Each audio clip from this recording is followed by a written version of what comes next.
because he was protected.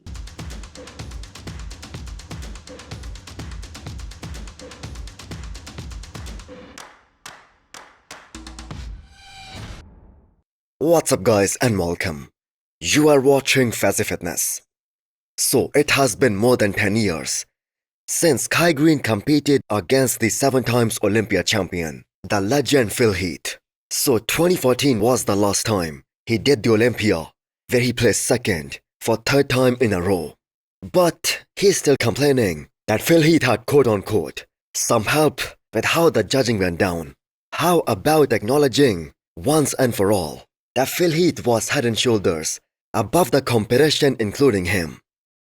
So there were a lot of people, a lot of fans who believed that Kai Greene was robbed in one particular year, 2014, simply because they were rooting for the underdog. And the irony is that some of those die-hard Kai Greene fans, they now admit that Phil Heath was just better overall. So his own fans, they turned on him when he kept making those promises about him coming back over and over again, almost every single year after 2015, and never actually doing the Olympia. And had he just kept on competing after 2015-2016, he probably would have won, as Phil Heath started going down. Now, we do not know why Kai did this interview with Generation Iron. This would 100% get a lot of engagement, but I'm gonna say negative kind. Or maybe that's the goal. It's some kind of rage bait that would make people debate about that all over again, and this would again get some traction. Now, Kai Greene was an awesome bodybuilder, and if only Phil Heath wasn't there, he would have won 4 or maybe 5 Olympia titles.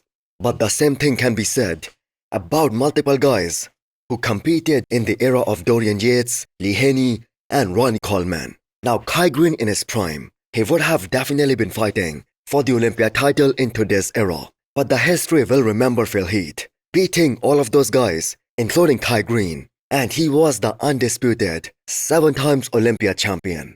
So do you guys think there was ever one year where the judges should have given Kai Greene the Olympia title over Phil Heath?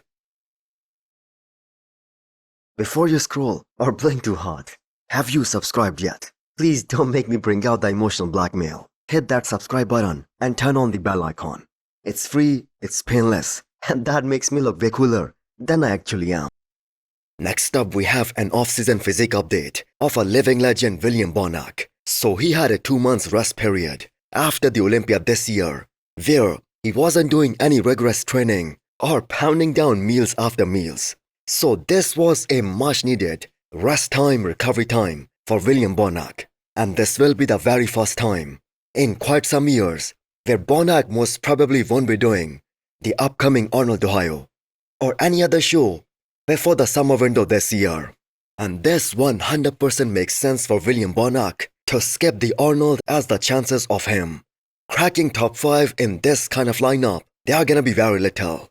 So he's at a point in his career where he has to make very smart choices so that he's able to earn money competing and doing what he loves. And that means doing those shows where he can win, get a big payday. And the thing is, the number of times William Bonac competed this year, he does need an off-season to fix a few things. So interestingly, the best look of 2025 for William Bonac, that might be at his earliest show of the year, which was Detroit Pro, which he won very convincingly. Now, Bonac is a solid second Olympia call-out guy, but nobody would have complained had Good Vito placed over him at this past Olympia. And considering the fact that some of these younger guys, they're improving at a very fast pace, like Vito, Jordan Hutchinson, Behrouz Tabani, William Bonac taking a long off-season, that will be the best move for him.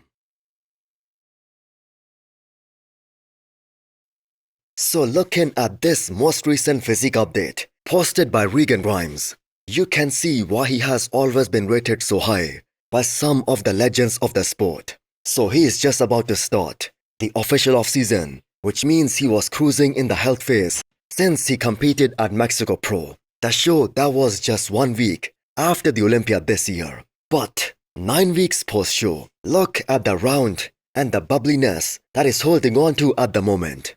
So he has worked with some of the best coaches of the industry, But somehow his gym pictures or videos, they do not ever truly translate on the stage when it's time to shine.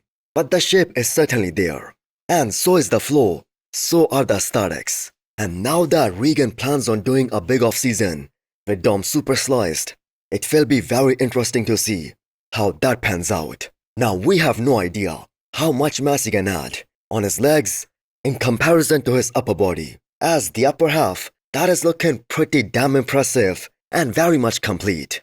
And when he turns around, he has a very solid back too.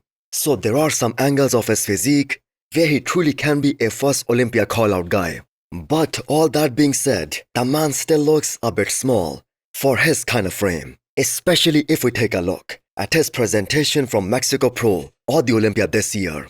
So he outweighs a guy like Tonio Burton by 20 plus pounds, and that is of solid stage weight. But we all saw how Tonio was able to beat him so convincingly both at the Olympia and Mexico Pro.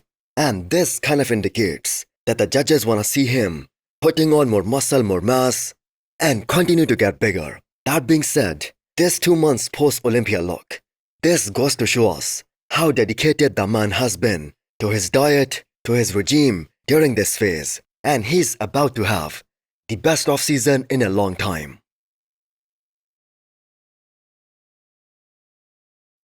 Tomorrow is going to be the big day in bodybuilding, as this will start the hype for the biggest show of 2026, the Arnold Ohio 2026, and that's fair to say that it's the biggest show of the year, as they're paying 750 grand in terms of the prize money for the men's open winner, and also the classic physique winner that will also get $100,000 or maybe even more than that, and the official list of the guys who are competing at this show that goes out tomorrow. So remember last year, when the list went out, everyone was in agreement that Derek Lunsford won't be doing a show so early after the Olympia loss, because there is just no way he can fix those legs in such a short time span in about 12 weeks time. And his name appearing in that list, that was a true shocker for everyone. So only 2 big names, they have been confirmed as of right now, Andrew Jagged and Martin.